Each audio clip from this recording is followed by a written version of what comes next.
Nigeria. Let's deep dive into today's top stories. Trump pledges to end 4 years of decline at MAGA rally. Tears, hugs as 90 Palestinian women kids freed by Israel. No fewer than 80 killed in northeast Colombia as ELN peace talks fail. Taliban deputy urges lifting education bans on Afghan women. And new Kenyan police contingent arrives in Haiti. Stay with me for these more stories. In the United States, Donald Trump, the United States president-elect has promised to end 4 long years of American decline at a boisterous pre-inauguration rally in the capital, Washington, D.C. He told a packed 20,000-seat stadium of supporters at Make America Great Again MAGA rally at the Capital One Arena on Sunday. We're going to give them the very best, the biggest first week and most extraordinary first 100 days of any presidency in American history. Tomorrow at noon, the curtain closes on 4 long years of American decline, and we begin a brand new day of American strength and prosperity, dignity and pride, Trump said, adding, once and for all, we are going to end the reign of a failed and corrupt political establishment in Washington. Today, Trump, 78, is due to be sworn in as the 47th U.S. president at 17 hours GMT on Monday. He will take the presidential oath of office inside the rotunda of the Capitol building after cold weather triggered organizers to change the location of the ceremony indoors. At the MAGA rally, Trump promised a brand new day for American strength and prosperity by cracking down on everything from illegal immigration crossing the U.S.-Mexico border to promoting oil drilling, reining in the federal workforce, and eradicating diversity programs. The event marked his first major address in Washington, D.C. since his speech on January 6, 2021 that preceded the storming of the U.S. Capitol by an angry mob of his supporters. Trump has said he will pardon many of the more than 1,500 people convicted or charged in connection with the attack. Sticking to the populist imagery and messaging of his presidential campaign, Trump entered the stadium from a public entrance, allowing him to walk through the crowds of supporters before reaching the stage. He pledged to repeal every radical and foolish executive order of the Biden administration within hours of assuming the presidency. Local reports said he will take more than 200 executive actions on Monday. He also said he will release historical files pertaining to the assassination of prominent figures of the 1960s, including President John F. Kennedy, his brother Bobby Kennedy, who was shot while running for president, and Martin Luther King Jr., one of the most revered civil rights leaders in the United States. On Israel-Gaza war, 90 Palestinians have been freed from Israeli prisons and were received by huge crowds of jubilant relatives, friends and supporters as they returned home to the occupied West Bank in the first prisoner exchange of the Hamas-Israel ceasefire following the release of 3 Israeli captives in Gaza.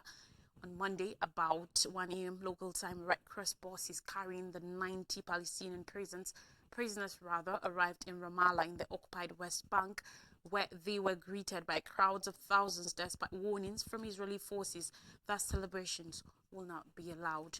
The freed Palestinians included 69 women and 21 teenage boys and some as young as 12 from the occupied West Bank and Jerusalem. Among them was Khalida Jarrar, 62, a leading member of the leftist Popular Front for the Liberation of Palestine, who had been held for 6 months in solitary confinement under administrative detention, which allows Israeli authorities to jail suspects indefinitely without charge or court verdicts.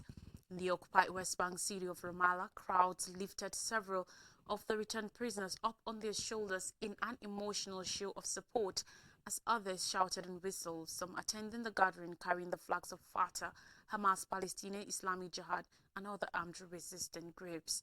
7 hours prior, 3 Israeli women captives in their mid-20s were released. Early 30s were released in Gaza. Bushra Al-Tawil, a Palestinian journalist jailed in Israel in March 2024, was also among the prisoners released on Monday. The prisoner exchange between Hamas and Israel marks the first of its kind since November 2023. The precise number of Palestinians due to be released as part of the ceasefire deal is still unknown, with reported estimates ranging from approximately 1,000 to nearly 2,000. In the first phase of the deal, Hamas is anticipated to return a total of 33 Israel captives over the next 42 days, with the next release due on Saturday. The second phase of the ceasefire negotiations is due to begin in 2 weeks. Over 56,000 Palestinians have been killed since the war started on October 7th, and closely 90% of Gaza's population has been forcibly displaced by Israeli evacuation orders and attacks. Now, an official has said over 80 people have been killed in just 3 days in northeast Colombia following failed trying to hold peace negotiations with the rebel National Liberation Army, ELN. Last Thursday, the ELN started an assault on the northeastern Catatumbo region on a rival group comprised of ex-members of the non-defunct FARC armed group who kept fighting after it disarmed in 2017. Civilians were stuck in the middle, and by Sunday was projected that more than 80 people have lost their lives, said Governor William Villamizar of the North to the Santa Department that includes Catatumbo. The last toll on Saturday was approximated at 60 people, including 7 former fighters from the Revolutionary Armed Forces of Colombia FARC in 5 municipalities of the mountainous cocaine-producing region near the border with Venezuela. Among the victims are community leader Camilo Guerrero, and 7 people were sought to sign a peace deal, according to a report that a government ombudsman agency released late on Saturday. Thousands of people are evacuating from the area, with some hiding in the nearby Los Bush mountains or seeking help at government shelters.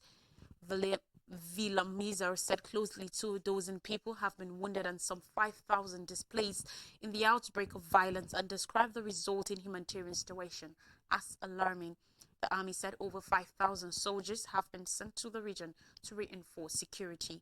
Luis Emilio Cardoso Santamaria, Army Commander General, said on Saturday that authorities were reinforcing a humanitarian corridor between Tibu and Cucuta for the safe passage of those forced to flee their homes. He said special urban soldiers who also were deployed to municipal capitals were there at risk and a lot of fear. The FARC disarmed under a 2016 peace deal reached after over half a century of war. However, the pact failed to extinguish the violence involving leftist groups, including FARC holdouts, right-wing paramilitaries, and drug cartels over resources and trafficking routes in some regions of the country. The ELN has accused ex-FARC rebels of many killings in the area, including the January 15th slaying of a couple and their 9-month-old baby. In Afghanistan, a senior Taliban figure has asked the group's leader to scrap education bars on Afghan women and girls, saying there is no excuse for them, in a sporadic public rebuke of government policy. Shah Abbas Tanikzai, political deputy at the Foreign Ministry, made the remarks in a speech on Saturday in southeastern Khost province. He told an audience at a religious school ceremony there was no reason to deny education to women and girls, just as there was no justification for it in the past, and there shouldn't be one at all. The government has stopped females from education after 6th grade. Last September, there were reports authorities had also stopped medical training and courses for women. In Afghanistan, women and girls can only be treated by female doctors and health professionals. Authorities have yet to confirm the medical training ban. Stanikzai was once the head of the Taliban team in talks that led to the complete withdrawal of foreign troops from Afghanistan. It is not the first time he has said that women and girls deserve to have an education. He made similar remarks in September 2022, a year after schools closed for girls and months and before the introduction of a university ban. But the newest comments marked his first call for a change in policy and a direct appeal to Taliban leader Hibatullah Akhundzada. Ibrahim Bahis, an analyst with Crisis Group's South Asia program, said Stanislavski had periodically made statements calling girls' education a right for all Afghan women. In Africa, on Saturday, the newest contingent of 217 Kenyan police officers arrived in the Haitian capital, Port-au-Prince, where they were welcomed by Prime Minister Alex Dider Fils-Aime. They are being deployed to the Caribbean country to provide backup to an understaffed international security mission. Closely 10 countries promised troops for Haiti as part of a United Nations-backed anti-gang force, but few have so far been deployed. Kenya started sending police to the country in June last year and now has over 600 people on ground. President William Ruto has pledged a total of 1,000 troops as part of the Multinational Security Support MSS mission. Kenya's Interior Minister Kipchumba Murkomen addressed the latest group ahead of their departure. Murkomen said the officers have been there since last ahead had contained so many of those gangs. However, the United Nations said over 5,600 people were killed in spiraling gang violence in Haiti last year. Fighting has left over 700,000 Haitians homeless in recent years, with many crowding into makeshift and unsanitary shelters. The United Nations projects that more than 80% of the capital is still controlled by criminal gangs. We take a short break, and when we come back, I'll bring you stories particularly from Nigeria. Please don't go anywhere.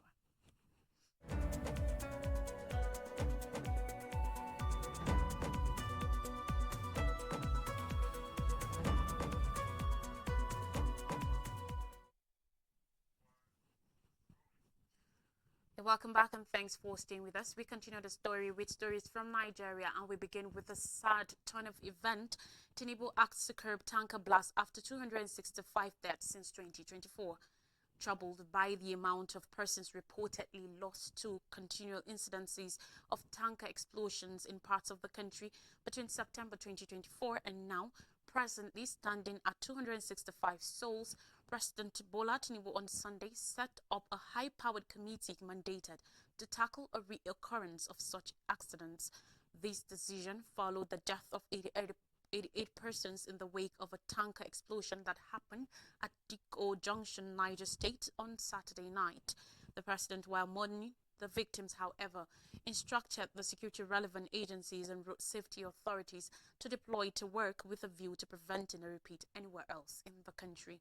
At the same time, the president has mandated the National Orientation Agency (NOA) to sensitize the public about risks of scooping fuel from falling tankers. Meanwhile, prominent Nigerians, including ex-President Muhammadu Buhari, Vice President Kashim Shettima, First Lady Oluremi Tinubu, and National Chairman of the All Progressives Congress (APC) Abdullahi Ganduje, have also commiserated with the victims and their relatives. Mohammed Idris, Minister of Information and National Orientation, revealed this on Sunday when he led a federal government delegation, including the Minister of Humanitarian Affairs, Dr. Nentawi Yilwada, on a condolence visit to the Emir of Suleja, Alhaji Awal Ibrahim. As a result, the federal government has set up a committee comprising the Ministry of Information and National Orientation, the Ministry of Humanitarian Affairs, other critical stakeholders like NEMA, Standard Organization of Nigeria, the Petroleum Tanker Drivers Association, IPMAN, and all other stakeholders to determine the remote and immediate causes of and how to avert the occurrence or the reoccurrence of fuel tanker explosions. He added that the president had directed the National Orientation Agency (NOA) to ramp up an enlargement campaign and education of people to the effect that it was not proper for people to arbitrarily rush to the scene to scoop fuel whenever there is an accident involving tankers. To this end, Idris announced that the federal government has directed the immediate transfer of victims from Suleja General Hospital to tertiary health facilities to ensure they receive quick and advanced medical care. Meanwhile, in 2025 budget, NAS flags steel ministry's ghost projects.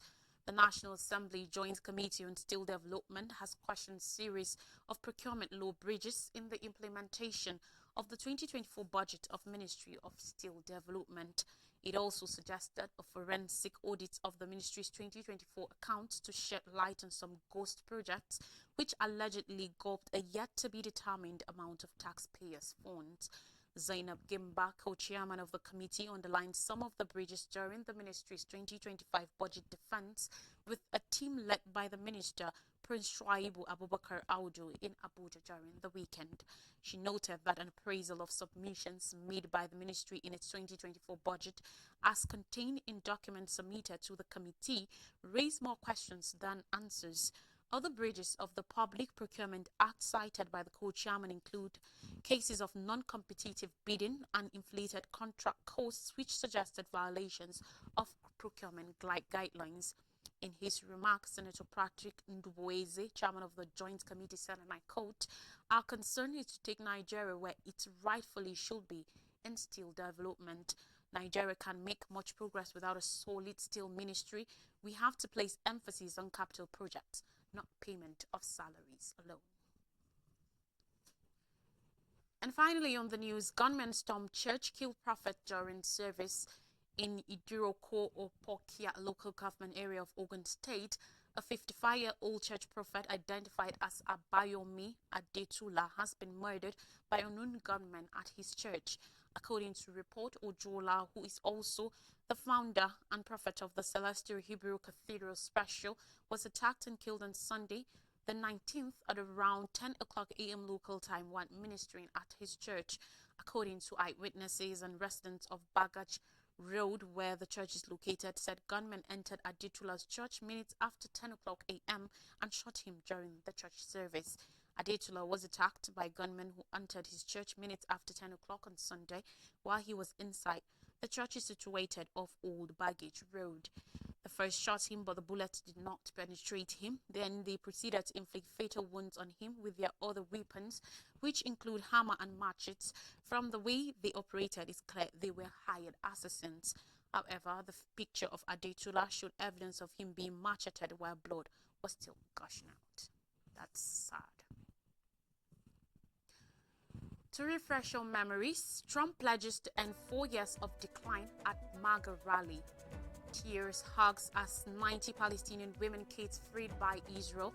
No fewer than 80 killed in Northeast Colombia as ELN peace talks fail. Taliban deputy urges lifting education bans on Afghan women. And new Kenyan police contingent arrives in Haiti. And that's all in the news. Thanks for watching. I'm Lois Duraki from all the crew. Have a blessed week.